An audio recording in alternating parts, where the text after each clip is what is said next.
Hey everyone, Kaylee, your friendly neighborhood hairstylist here, and today we're going to talk all about how to take care of your hair at the beach or the pool. Because summertime can be a little bit damaging on your hair, and I want to help you live your best hair life so that you can have gorgeous, healthy mermaid hair every day of the year, and I want to help you especially know how to do that during the summer.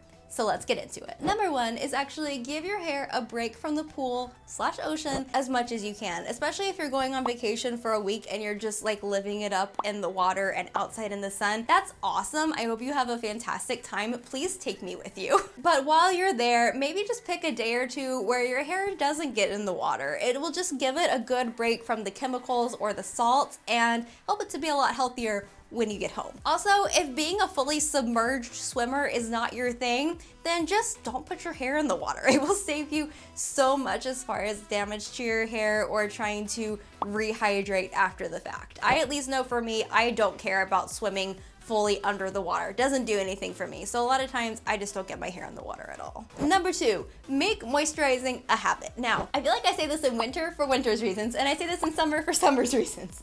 In general, moisturize your hair. It makes so much difference, guys. Like if you wonder why your hair isn't shiny, if you wonder why it's frizzy, if you wonder why it breaks easily, a lot of the time, it's moisture, so moisturize it. I recommend a leave-in conditioner when you get out of the shower, and I recommend a deep conditioner once a week. I will link my favorite ones down below, but just in general, it's gonna be a really good thing to add in the summer, especially because salt dries your hair out, and goodness knows what all is in a pool, and that will not be great for your hair. So when in doubt, moisturize it. Glad we covered that. And just conditioner, it's probably not enough. Here we go. I feel like a lot of us use kind of a daily moisturizer for our face, but when our face is really super dry or it's been through it, it's been sun exposed, you pull out the extra stuff, right?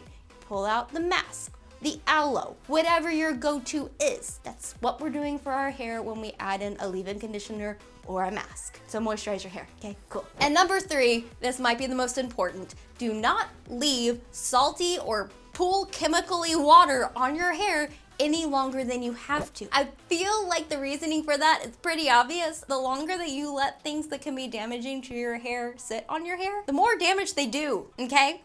So when you get back to your house, your hotel room, your whatever, and you're all tired and you just want to go to sleep for the night, stop yourself and jump in the shower first because your hair needs it. I had a friend who went on a vacation with like caramely, slightly reddish highlights and came back with teal ones as a result of leaving water in her hair and not washing it out. So I'm gonna save you all from the teal highlights and just tell you now, rinse your hair. Glad we covered that. Sorry guys, I'm real sassy about this because I really care about it. So I'm gonna be real. So now that that's out of the way, let's talk about what you can do before exposure, while you are at the beach or the pool, and after. Spoiler, the before category is the biggest one because it is very important. So let's start with some stuff that you can do even if you're just gonna be outside in general, whether you're getting in the water or not, just some stuff that you can do to help yourself out. So the first thing you can do is protect your scalp. A lot of you were actually telling me in the comments that you have experienced scalp sunburn. I have as well. I don't know which is worse, accidentally running a hairbrush over a sunburned scalp or the flakes that happen as it heals. In general, the way you protect your scalp is similar to the way you protect the rest of your skin. You can use SPF, you can use a hat. Is pretty much your options. Some ways that you can use SPF without like gunking up your hair are, one, you could use an SPF spray like you use for your body, spray it directly on your hand and then use your finger to apply it to your scalp, your hairline, anywhere else that might be exposed, especially if you're wearing a hairstyle that has a very distinct part like pigtail braids or anything like that. But you could also do the same thing with an SPF face serum or even those little powder sunscreens that you use for your face. You could use it as a powder through your scalp as well, and that can help to just add that prevention. You do want to make sure that as you reapply sunscreen, you are reapplying to your scalp areas as well, and that should help a lot. You can additionally, if you burn super duper easily, invest in some adorable hats and scarves that will help to shield the sun's rays even more. The second thing that you can do, whether you are in the water or not, is protect your hair from UV rays. Now this is something I have more recently become aware of. Essentially, UV rays can damage the cuticle layer of your hair, and that can lead to things like dryness, frizziness, tangling. It can lead to breakage if it's severe enough, and if you have a specific hair color, like a really cool fashion color or red or anything like that, it can fade a lot more easily with UV exposure. So we don't want that. The good news is that a lot of products do actually provide UV protection. I feel like I see them all the time on the products that I own when I'm looking at the benefits. So take a little gander through your hair care collection and see if any of the products you already have UV protection, and then use those. But if you need one, they are available at so many price points, at so many locations, so just take a little look. The ones that I personally use a lot are the Kristin Ess Dry Conditioner, the Way Memory Mist, and the Bumble and Bumble Dry Oil. In general, it doesn't need to be a crazy thing. It's just one extra little step, especially if it's a spray. You just spray it all over your hair, you're good to go, and it can just help to counteract any negative effects of a week in the sun. Okay, now we move into the water-specific tips.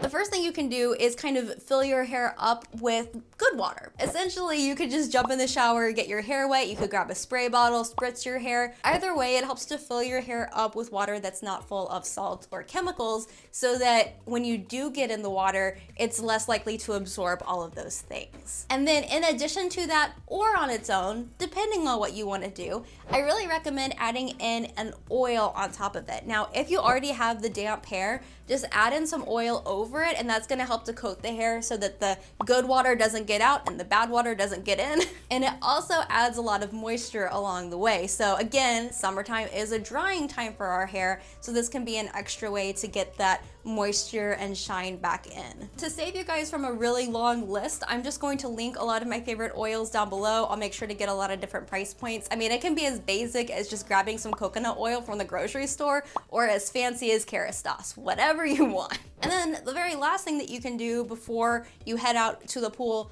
or the beach is kind of a protective style. If you've already got water and oil in your hair, you probably want to do something with it rather than leaving it down, unless you just want to go for the full like wet hair look. And if you can pull that off, girl, do it. I have tried. I cannot. But basically anything that you want to that will keep your hair a little bit more together. So a bun, a ponytail, braid/braids. I think anything that kind of condenses the hair is a good idea, because that way when you jump in the water, it's less likely to get tangled, and it's less likely to absorb any negative things in the water. Because when your hair is free floating, it's like all these little individual strands that are much more susceptible than if they're all put together. And just a quick reminder of one of our previous tips: if you are putting your hair in braids, especially like pigtail braids, remember the SPF on your scalp. Because I'm pretty sure that especially like the back middle of your hair is not usually exposed to sun, and that would not be a fun place to get sunburn. Am I right? Yeah, I'm right. I feel like the way I would utilize this is to get my hair wet, put some oil in it, and then I'd put it in a little top knot with like a cute scrunchie. Or I'd put it in a low braid and have like a scarf either here or braided into my hair. So that's all the stuff you can do before you get to the beach or the pool. And if you did all of them, girl, you get a gold star. I definitely don't expect you to do every single tip, but I do like to give you all the options that I know of so you can make the best decision for your hair. So that being said, now you're at the pool or the beach. You're having a great time. What do you do now? Okay. We'll talk about it. So after you jumped in the water, especially if you are swimming vigorously or if you're in the waves, I'm gonna assume that your previous hairstyle might be donezo. I recommend taking it out and then putting in some leave-in conditioner. And then you can put your hair back up, you can put it in a bun, you can put it in a braid. And the bonus of that is that it's probably going to dry in the sun. You're gonna have the sea salt all up in your hair while you're doing that. And then when you take it down, you're gonna have gorgeous beach hair. Like the best way to get beach hair is at the beach or the pool, conversely. But I have been using that leave-in conditioner tip since I was like middle school, maybe a freshman in high school. I grabbed my little Garnier Fructis leave-in and my hairbrush and my nice thick hair tie that still had the metal joiner on it. You guys remember those? Why did they make those? And I'd put it all in my beach bag and I'd head down, and after I swam around, I did that, which was like my first ever hair routine because I didn't do my hair until like college, really. Shocking, right? I know. It's done good things for my hair over the years. I mean, I'm still doing it, like, I'm not gonna tell you how many years later, so. And then once you're done at the beach, if you're like going to get food, just embrace the beach hair. If it looks good down, wear it down, especially if it like dried in waves and you've got the sea salt. Like normally we use heat and products to create that, but you just did it with nature. That's pretty cool. Enjoy that. Just really embrace the beach texture when you can. And let me just segue. I need to talk about this. Beach products just so you know, surf, texture, beach products, whatever, they are meant to fake being at the beach. They're not typically meant for using at the beach because they add in the salt and wax and texture that you get from being there. So if you ever use like a surf spray or a beach texture spray and you're at the beach, you've just double beached yourself. I don't know about your hair, but my hair would not respond well to that. Just wanted to throw that out there. You can fake the beach or you can go to the beach. You should not do both. Okay, so now after, the good news is that the majority of the work is in the before. So first thing, if you did go ahead and do the oil throughout your hair, you added a leave-in conditioner, all of that, it's okay to shampoo your hair to get all of that out because you do still have all that moisture on there. So A, you need to get it off, but also B, those oils are going to protect your hair from any shampoo being overly drying on top of the pool that you've already had. I do recommend a micellar water shampoo because those remove oils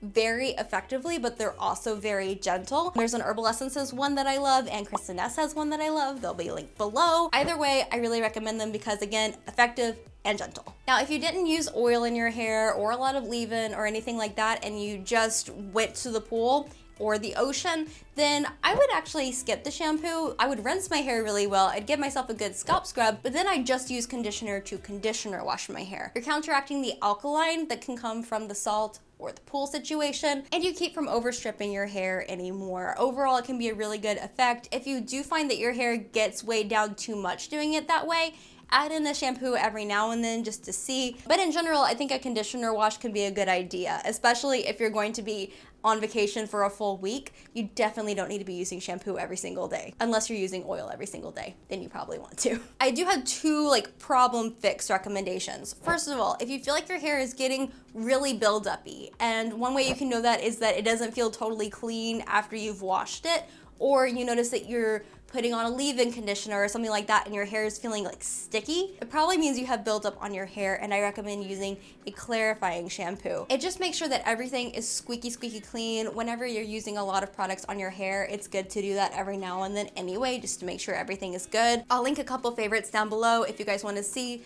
But in general, that can be a good thing at any time of the year, but I do feel like, especially if you're swimming in ocean water, you got a lot of stuff getting on your hair. So if you need some extra help getting it clean, that's a good way to do it. And second problem fix is if your hair turns funny colors from chlorine, my condolences. Even though I haven't had that happen, I have found a hairline that I really love for so many other problem fixes. It has a very well-reviewed swim line, so I will link that below. They have these little crystals that you mix in the shower and apply it to your hair. And I've used their hard water ones and their blonde fixing ones, and they're very, very good. So I have high hopes for the swim ones as well. Again, linked below for you to check out if you need. And those are my summer hair care tips and tricks to help you and your hair live your best life this summer.